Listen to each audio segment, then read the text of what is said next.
Hi guys, I'll do one more talking about the isolation, being we have a little bit more with these shorts. If they're over 3 minutes, then, or if they're under 3 minutes, uh, or I don't, yeah, 3 minutes, I guess, they're shorts. Over that, you have to go over that to have a full video. And I'd love to work more on a professional setup here. And I apologize. I am a professional. You might not think so. I'm sitting here on the floor. I had a $100 bed. I had so many beds in my rentals at my lake home. But I also want to talk about the refrigerator spiking at night. It spikes up really loud, or the floors you get on fire, and it's to wake you up. I've been woken up at 3 a.m. either really loud noises they'll make, or the heat source, whatever's under here, will be turned up really high, so you wake up like in so much sweat. Or the refrigerator spikes, and sometimes your stuff charges really quickly. There's my little Christmas tree, and I was hearing squirts coming over there, like it was like something was sprayed in the air, because my body like really aches too, and then you have weight gain. You want to constantly eat. Your skin and your hair fall off.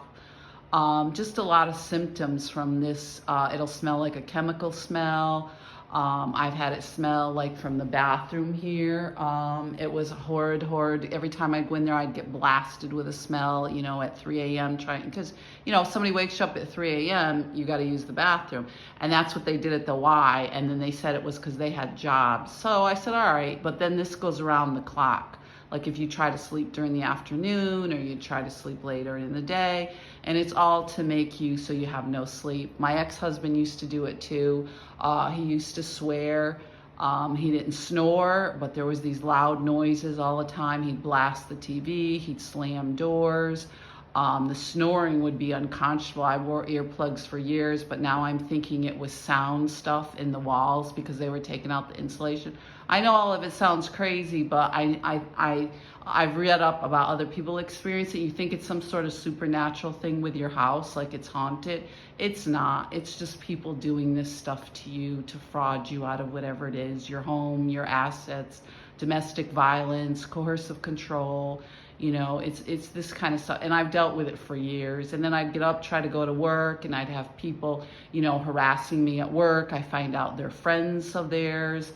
Wherever I've lived, there's been police officers either next door or as neighbors, or having parties, or they set you up with this Fred Winters. His father was a detective. My neighbors when I was a kid were police officers. I moved into the lake house. We buy a lake house together. I find out 20 years later, this guy that used to harass me all the time, doing stuff like that, breaking stuff, spewing rocks with his lawnmower, not speaking to me, they would shun me, they'd make fun of me.